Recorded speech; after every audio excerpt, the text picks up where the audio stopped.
नमस्कार दर्शकों, मैं अर्शी शेख आप सबका इस कार्यक्रम में तहे दिल से स्वागत करती हूं, जिसका नाम है हेल्प डेस्क। दोस्तों, कहते हैं कि एक औरत सही मायने में कंप्लीट वुमन तब बनती है जब वो एक माँ बनती है, लेकिन 9 महीने का जो लंबा सफ़र होता है उसमें हर महिला का स्वस्थ और परिपक्व होना बहुत ज़रूरी है। आज भी हम देखते हैं कि ग्रामीण इलाकों में लड़कियों की शादी जो है वो जल्दी कर दी जाती है, कभी फैमिली का प्रेशर तो कभी रीति रिवाज, कभी सोसाइटी। टीनेज प्रेगनेंसी ये प्रॉब्लम कोई नई नहीं है, क्योंकि ये समस्या इंडिया में पुराने ज़माने से देखी जा रही है, क्योंकि हमारे समाज में इन खतरों की जानकारी दी ही नहीं जाती, बल्कि इसे हमारी सोसाइटी में अच्छा नहीं माना जाता, जिससे अवेयरनेस की भी कमी होती है।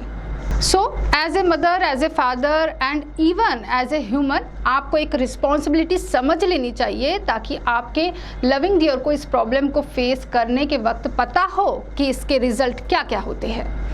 आज के इस एपिसोड में हम बात करेंगे टीनेज प्रेगनेंसी के बारे में और साथ ही कॉन्ट्रासेप्शन के बारे में भी, तो इस एपिसोड को लास्ट तक ज़रूर देखें। और आज के हमारे इस एपिसोड में हमारी मेहमान है चंद्रपुर की जानी मानी infertility specialist doctor Shweta Agarwal, जो आपको टीनेज प्रेगनेंसी के बारे में जानकारी देंगे। डॉक्टर श्वेता अग्रवाल, आपका बहुत बहुत स्वागत है हमारे स्टूडियो में। Thank you very much. तो डॉक्टर, सबसे पहले तो ये सवाल आता है कि टीनेज प्रेगनेंसी, आपने यही टॉपिक क्यों चुना? अभी ये लास्ट 28 मई को महावारी स्वच्छता दिवस की तरह मनाया गया। सारे डॉक्टर्स ने इस बारे में जानकारी दी कि महावारी आने के बाद आपको लड़कियों को किस तरह से ध्यान रखना चाहिए अपना। मैंने सोचा कुछ हट के टॉपिक चूज़ करूं, जिसके अंतर्गत महावारी आने के बाद जो लड़कियों को सबसे बड़ी गंभीर प्रॉब्लम फेस करनी पड़ती है वो पड़ सकती है, मतलब जो है टीनेज प्रेगनेंसी। तो मैंने सोचा इस बारे में कहीं जानकारी यूट्यूब पे वगैरह भी नहीं मिली मुझे। मैंने सोचा इस बारे में ही अपन सबसे अच्छा डिस्कशन कर पाएंगे, ताकि लड़कियां इसके दुष्प्रभाव से उनको जानकारी दी जाए, पेरेंट्स को कैसे इस प्रॉब्लम्स को बचाने के लिए, अपने बच्चों को बचाने के लिए इस प्रॉब्लम को कैसे डील करना है, ये भी उन्हें थोड़ी जानकारी मिली जाए। ये तो बात हो गई कि आपने टॉपिक क्यों चुना। अब हमें विस्तार से बताइए कि टीनेज प्रेगनेंसी है क्या? टीनेज प्रेगनेंसी, टीन्स मतलब अपन सब जानते हैं 13 to 19 है ना, दोनों टीन्स के लास्ट के शब्दों में टीन है, मतलब 13 से 19 वर्ष के बीच में, अर्थात 20 वर्ष से कम उम्र में यदि कोई लड़की प्रेग्नेंट होती है तो उसको टीनेज प्रेगनेंसी कहा जाता है। तो दर्शकों, आपने जान लिया कि टीनेज प्रेगनेंसी क्या है। डॉक्टर, मैं जानना चाहती हूँ कि इसके क्या क्या कारण हैं। देखा जाए तो चाइल्ड मैरिज हिंदुस्तान में सबसे बड़ा कारण है। चाइल्ड मैरिज, जैसे अभी एक आखा तीज करके एक त्यौहार गया है जो राजस्थान में मनाया जाता है, ये एक अबुझ मुहूर्त करके मानते हैं। इसमें लाखों लोगों की लड़कियों की शादी करी जाती है। तो ये आज भी प्रथा, लोगों को हिंदुस्तान में जानकारी ही नहीं है कि इस तरह की प्रथा आज भी प्रचलित है। तो it's a very big cause of teenage pregnancy, child marriage, मतलब लड़कियों की शादी कम उम्र में करना। फिर दूसरा कारण है सेक्सुअल एब्यूज़ या रेप लड़कियों का। तीसरा कारण है lack of information. Lack of information मतलब लड़कियों को जानकारी ही नहीं होती है कि इस चीज़ को कैसे अवॉइड करना है। सबसे ज़रूरी है कि पेरेंटल गाइडेंस होना चाहिए। पेरेंट्स को भी जानकारी नहीं है कि भाई इस चीज़ को कैसे अवॉइड करना है। ठीक है, इसी वजह से मैंने ये टॉपिक चूज़ किया है। एंड थर्ड इज़, जिसमें हम लोग कहते हैं कि रोल मॉडल्स, मतलब स्कूल में रोल मॉडल्स होते हैं, या बच्चे देखते हैं कि भाई ये इसकी गर्लफ्रेंड है या इसका बॉयफ्रेंड है, तो हम भी उस चीज़ का अनुकरण करें। तो भारत में टीनेज प्रेगनेंसी की क्या दरें हैं? जैसे ऑल ओवर वर्ल्ड के अंदर 11% प्रेगनेंसी जो भी होती हैं उन्हें टीनेज प्रेगनेंसी में माना जाता है। और भारत में हम लोग देखते हैं 1000 प्रेगनेंसी अगर होती है तो उसमें 62% रेट है कि 62% फीमेल्स वो लड़कियां होती हैं 20 साल से कम उम्र की होती हैं।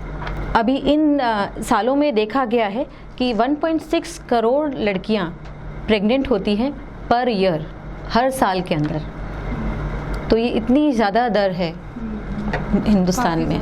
अच्छा, तो इससे तो कुछ और ज़्यादा खतरे भी होते होंगे, तो क्या क्या रिस्क है इसमें? इसमें एक तो सबसे ज़्यादा रिस्क है अबोध लड़कियों का। उनकी जान का भी खतरा हो सकता है इस तरह की प्रेगनेंसी के अंदर। एंड साथ में जो अगर बच्चे को अगर आगे बढ़कर डिलीवरी भी करने देते हैं तो उस बच्चे के अंदर भी बहुत सारे विकार आ सकते हैं कम उम्र की माँ होने की वजह से। ठीक है, माँ और बच्चे दोनों को माँ और बच्चे दोनों को ही रिस्क है। ठीक है, अब इसमें यह है कि लड़कियां अगर दो ही रास्ते होते हैं, अगर लड़कियां प्रेग्नेंट होती है तो उनके पास दो रास्ते होते हैं, या पेरेंट्स के पास दो रास्ते होते हैं, या उस प्रेगनेंसी को कंटिन्यू करें और या फिर उसको अपन अबॉर्ट कराएं। अबॉर्ट के अंदर भी माँ, इतनी कम उम्र की लड़कियों का अबॉर्शन भी बहुत रिस्की होता है, इवन जान का रिस्क भी हो सकता है। सेकेंडली, कई बार इसको ये लड़कियां बाद में प्रेग्नेंट नहीं हो पाती हैं, जिसको हम लोग कहते हैं सेकेंडरी इनफर्टिलिटी। 100 में से 5 लड़कियां जो एक बार फर्स्ट अबॉर्शन करवाती हैं वो बाद में प्रेग्नेंट नहीं हो पाती हैं because of many medical reasons और सर्जिकल रीजंस, है ना। दूसरी चीज़, अगर प्रेगनेंसी रखते हैं तो बहुत ज़्यादा हेल्थ इफ़ेक्ट्स होते हैं। हेल्थ इफ़ेक्ट्स जैसे माँ को कम उम्र की माँ का ब्लड प्रेशर बहुत जल्दी हाई हो जाता है, उनमें खून की कमी हो सकती है, एंड ये दोनों चीज़ें बहुत ज़्यादा माँ की जान को खतरे में ला सकती हैं। ऐसी माँ के अंदर सिजेरियन सेक्शन की रेट ज़्यादा होती है क्योंकि माँ की डिलीवरी का जो रास्ता होता है पूरा परिपक्व नहीं होता है, तो ऐसे में सिजेरियन रेट्स ज़्यादा होते हैं। टाइम से पहले डिलीवरी होने के चांसेस भी बहुत ज़्यादा होते हैं। एक्लेम्शिया जिसके अंदर जो एक कॉम्प्लिकेशन है हाई ब्लड प्रेशर का, वो भी एक बहुत ज़्यादा देखे गए हैं। तो ये सारी चीज़ें जो मैटरनल माँ के हेल्थ पर इफ़ेक्ट आती हैं। इसके अलावा बच्चे में भी प्रॉब्लम होती है, बच्चा कम वज़न का हो सकता है, टाइम से पहले डिलीवरी हो सकती है, बच्चे को मेंटल डेवलपमेंट में प्रॉब्लम हो सकती है। और ऐसे बच्चों को देखा गया है जिनकी माएँ कम उम्र की हैं, उनके 1.5 महीने के अंदर उन बच्चों की मृत्यु दर बहुत ज़्यादा पाई गई है क्योंकि ये छोटी उम्र की माएँ बच्चे को प्रॉपरली फीड ही नहीं करा पाती हैं। तो काफ़ी ज़्यादा हेल्थ इफ़ेक्ट का सामना करना पड़ता है। लेकिन डॉक्टर, मैं जानना चाहूँगी कि इसके अलावा और कौन कौन से रिस्क और कौन कौन से जो है इशू सामने आते हैं माँ और बच्चे? देखिए, अगर घर में कोई लड़की प्रेग्नेंट हो जाती है, बिन ब्याही बच्ची प्रेग्नेंट हो जाती है, तो उसको एक तो सबसे पहले पढ़ाई छोड़नी पड़ती है, उसका सारा आगे का कैरियर ख़त्म हो जाता है। सेकेंड चीज़, उसको सोशल आइसोलेशन से की स्थिति फेस करनी पड़ती है, मतलब वो घर के बाहर नहीं जा सकती है। इवन फैमिली को भी पूरा समाज से अलग कर दिया जाता है, बहिष्कार किया जाता है, तो उस फैमिली को भी पूरा सोशल आइसोलेशन या बहिष्कृत का सामना करना पड़ सकता है। अच्छा, एक बार समाज को जानकारी हो जाए कि ये लड़की प्रेग्नेंट हो चुकी है तो उसकी शादी दोबारा होने में भी बहुत दिक्कतें आती हैं। तो टीनेज प्रेगनेंसी को रोकने के लिए, उससे बचने के लिए क्या सुरक्षा अपनानी चाहिए? सबसे पहले तो एब्सोल्यूट प्रिवेंशन, मतलब जो हम लोग कहते हैं कि लड़के लड़कियों को साथ में रहना ही नहीं चाहिए, बट ये सिर्फ एक किताबी बातें हैं क्योंकि आज समाज को हम देख रहे हैं कि ये चीज़ें बहुत ज़्यादा वेस्टर्न सोसाइटी की आज हिंदुस्तान के अंदर देखी जा रही हैं। अर्बन एरिया में या बड़ी सिटीज़ में ये बहुत कॉमन हो गया है। शिक्षा को देखते हुए हमें अपनी विचारधारा थोड़ी सी परिवर्तन करनी पड़ेगी। अब इसमें 2 जगह का रोल आता है, एक तो पेरेंटल काउंसलिंग का रोल बहुत महत्व रखता है, एंड दूसरा स्कूल एंड कॉलेजेस में जो काउंसलिंग होती है टीचर्स के थ्रू, वो भी बहुत महत्व रखता है। जैसे हर बच्चे की अलग अलग एज होती है, मैं मानती हूँ कि भाई 1 साल से 5 साल, 5 साल से 15 साल और 15 साल से अबव, तीनों में थोड़ी थोड़ी अलग तरीके से पेरेंटिंग करनी चाहिए।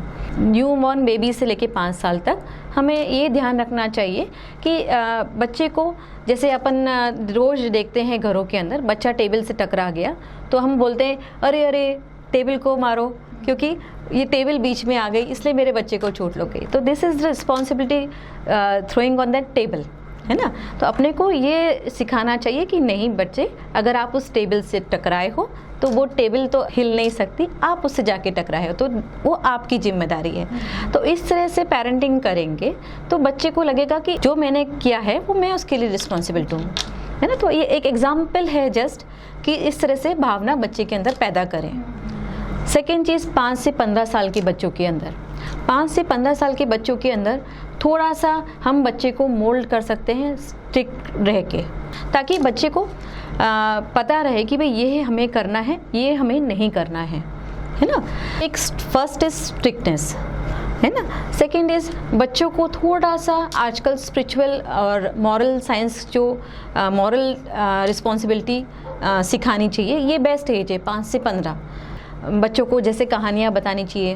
पहले के ज़माने में जो सारी मॉरल स्टोरीज़ होती थी वो बच्चों को रात में 1 घंटा आधा घंटा बच्चों के साथ बैठ के बच्चों के साथ टाइम स्पेंड करके उनको वो ये सारी कहानियाँ बतानी चाहिए, क्योंकि इस एज के अंदर उनके अंदर इस चीज़ में इंटरेस्ट रहता है ना। आप बड़े होने के बाद बच्चों को इस तरह की स्टोरीज़ बताओगे तो कोई फ़ायदा नहीं होने वाला है। तो इस एज में इंटरेस्ट रहता है। आजकल सोशल मीडिया का बहुत ज़्यादा, टीवी मोबाइल का बहुत ज़्यादा है, तो पेरेंट्स सोचते हैं कि टीवी मोबाइल बच्चों के साथ देख रहे हैं तो हम उनके साथ एक क्वालिटी टाइम स्पेंड करें, पर ये वो this is not quality time. Quality time मतलब विदाउट एनी टीवी मोबाइल और एनी अदर इक्विपमेंट्स आप बच्चे को पूरा ध्यान दे रहे हैं, ठीक है, ताकि बच्चे आपसे इमोशनली जुड़े और जो आप उनसे बातें करें वो पूरा उनको एम्बाइब करें।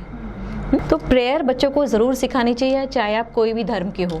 बीच में बच्चों को सबसे पहले एनकरेज करना चाहिए कि वो दोस्तों के साथ खेलना शुरू करें, ताकि फिजिकली, मेंटली, इमोशनली उनका डेवलपमेंट बहुत अच्छा हो। साथ में बच्चों को अपना नजरिया डेवलप करने दें। बच्चों को एडवाइस नहीं करें कि ये बच्चा गंदा है, इसके साथ नहीं खेलना है या उसके साथ खेलना है, ताकि बच्चा अपने खुद का बुरे और भले की समझ बच्चा खुद सीखे। फिर ऐसा देखा गया है कि रिलीजियस माइंडेड पीपल या रिलीजियस माइंडेड जो घर होते हैं उनके अंदर प्रीमैरिटल सेक्स या शादी के पहले जो रिलेशनशिप्स होते हैं वो कम देखे गए हैं, और इस तरह से टीनेज प्रेगनेंसी भी इन लोगों में कम होती हुई देखी गई है। फिर इसके बाद आता है सब्सटेंस अब्यूज। सब्सटेंस अब्यूज मतलब अल्कोहल, शराब या ड्रग्स का सेवन करना। इससे ये सब चीजों से इनहिबिशंस खत्म होते हैं। ये सब लिव-इन को और प्रीमैरिटल सेक्स को प्रोत्साहन देते हैं। तो आपको ध्यान रखना है कि आपका बच्चा शराब और ड्रग्स की तरफ ना बढ़े। जब बच्चा 13 साल के ऊपर हो जाता है तो वो स्ट्रिक्ट रहने से काम नहीं चलता है, ठीक है। ऐसे में आपको बच्चों का दोस्त बनाना चाहिए। मैंने एक कहीं पढ़ा था कि यदि आप बच्चों को अपना दोस्त बना लें, नहीं तो बुरे लोग उनसे दोस्ती कर लेंगे। इसका मतलब ये है टीनेज वाले बच्चों को अपना दोस्त बना के, अपना हम राजदार बना के रखें, ताकि किस तरह से कौन कौन उनके दोस्त हैं, कौन कौन उनके जीवन में है, अपने को पूरी तरह पता रहे, ताकि हम उनको पहले ही आगाह कर सकें इस तरह के प्रॉब्लम्स के प्रति। यदि आपकी जैसे बेटी है, आपको थोड़ा सा शक हो रहा है कि भाई उसका बॉयफ्रेंड है, आप उनको पहले ही आगाह कर सकते हैं और उनके तरह के रिलेशनशिप्स के लिए क्या क्या प्रिकॉशंस रखने हैं उसको भी आप उनको एडवाइस दे सकते हैं। लड़का हो तो अगर आपको डाउट हो कि उसकी कोई गर्लफ्रेंड है तो आप एडवाइस दे सकते हैं कि भाई इस तरह के प्रिकॉशंस लें। साथ में एडवाइस ये भी दे सकते हैं कि इस तरह की प्रीमैरिटल सेक्स, ये सब चीजों को इन्फेक्शन हो सकता है, बाद में प्रेगनेंसी नहीं होने की भी दिक्कत हो सकती है, और बहुत सारे जो नुकसान है आप उनको बता सकते हैं। फिर इस एज के बाद में 15 से 18 के बीच में कई बार बच्चे 50% बच्चे आजकल हॉस्टल में पढ़ने जाते हैं, तो आप बहुत पहले से ही बच्चों को दिमाग में डाल दें कि भाई अगर आप हॉस्टल में जाएंगे तो आपको नाइट आउट्स हम लोग अलाउ नहीं करेंगे। At least first, second year, third year तक बच्चों को बिल्कुल स्ट्रिक्टली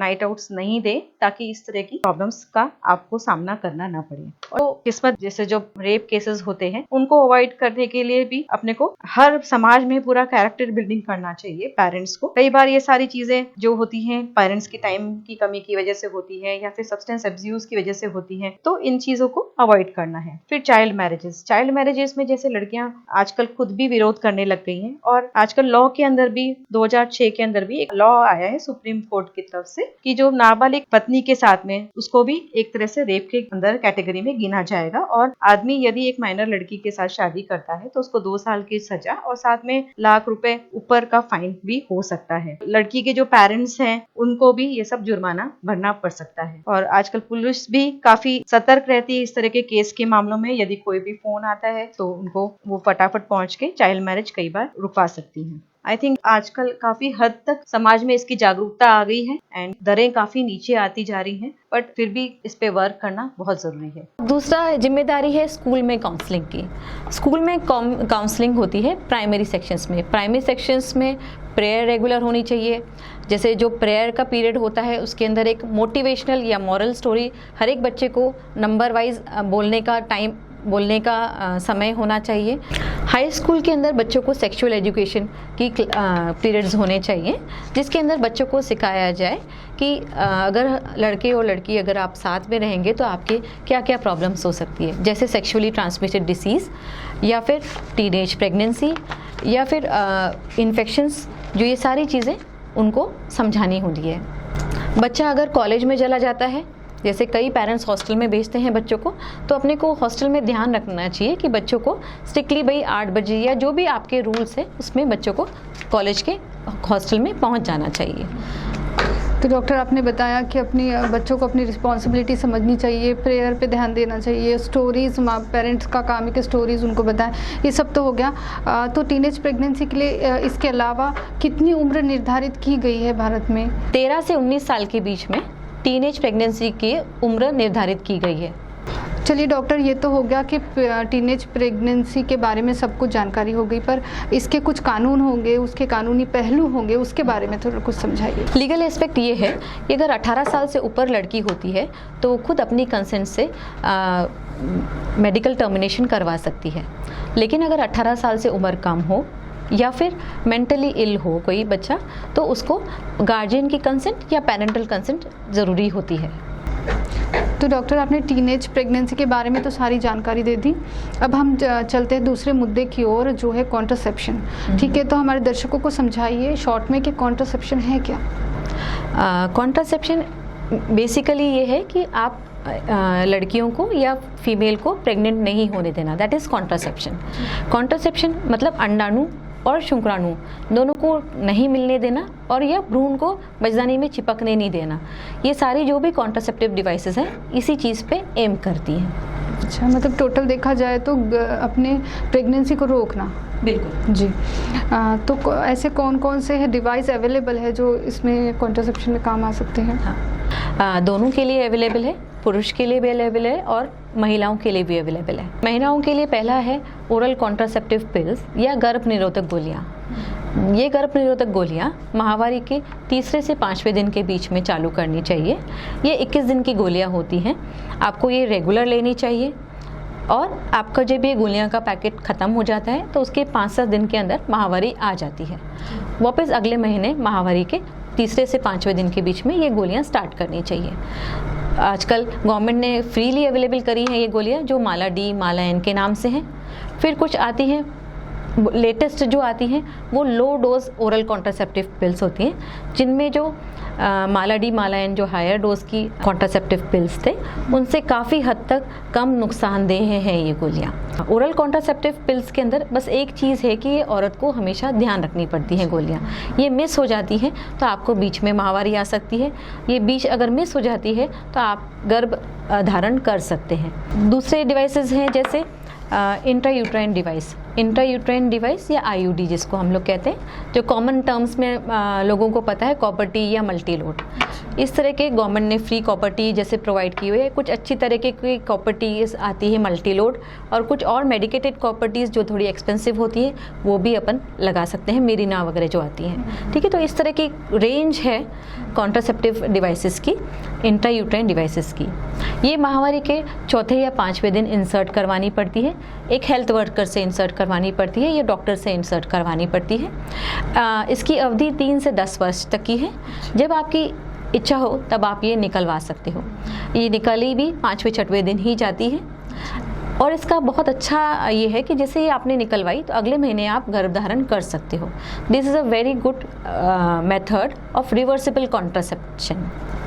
तीसरा, आजकल लेटेस्ट टेक्निक्स आई है इम्प्लांट्स की।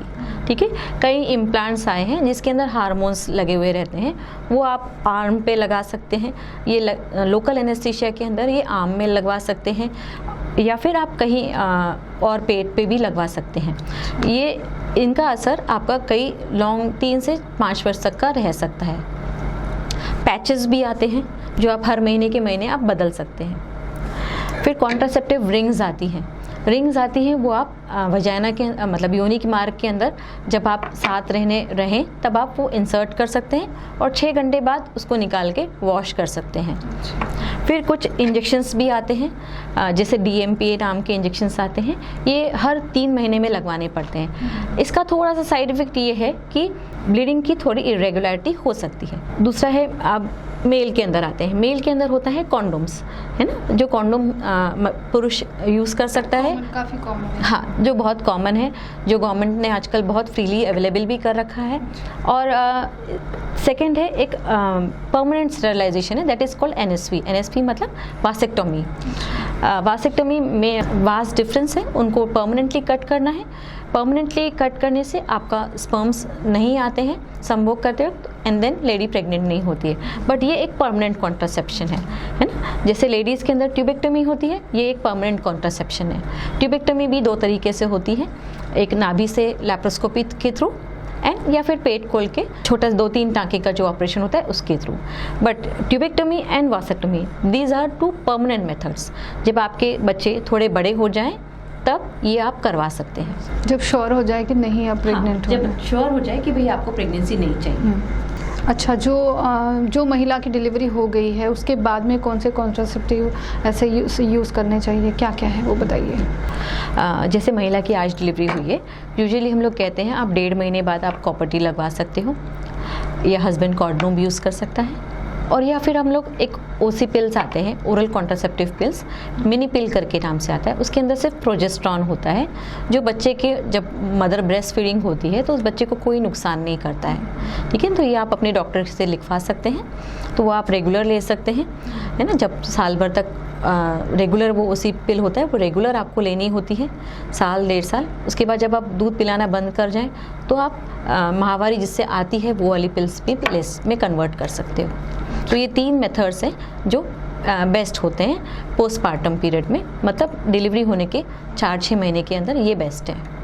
उस महिला के लिए बेस्ट क्या होगा जो महिला के बच्चेदानी के मुंह पर ज़ख्म हो या फिर उसे बार बार योनि में इन्फेक्शन हो रहा हो, उसके बारे में बताइए। हाँ, जिनके बच्चेदानी के मुंह पे जख्म होता है उनके लिए ओरल कॉन्ट्रासेप्टिव पिल्स जो है वो हम लोग अवॉइड करते हैं, या फिर इम्प्लांट IUCD अवॉइड करते हैं। तो ऐसे महिलाओं में बेस्ट रहता है कि हस्बैंड भी कॉन्डोम यूज़ करें, या फिर परमानेंट स्टरलाइजेशन के बाद की तरफ बढ़ सकते हैं वो लोग। जिनके बार बार इन्फेक्शन होता है उनके सबसे पहले हमको इन्फेक्शन ठीक करना पड़ता है। इन्फेक्शन ठीक होने के बाद में हम लोग इम्प्लांट हम रख सकते हैं, और ओरल कॉन्ट्रासेप्टिव्स तो उनके लिए अवेलेबल है ही है।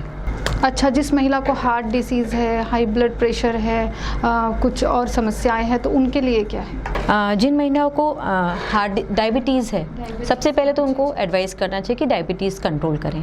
अगर डायबिटीज़ कंट्रोल्ड है तो ये सारे methods, oral contraceptive, implants, IUCDs, condoms, कुछ भी यूज़ कर सकते हैं। लेकिन अगर अनकंट्रोल्ड डायबिटीज़ है तो फिर ये सारी चीज़ें दिक्कतें कर सकती है।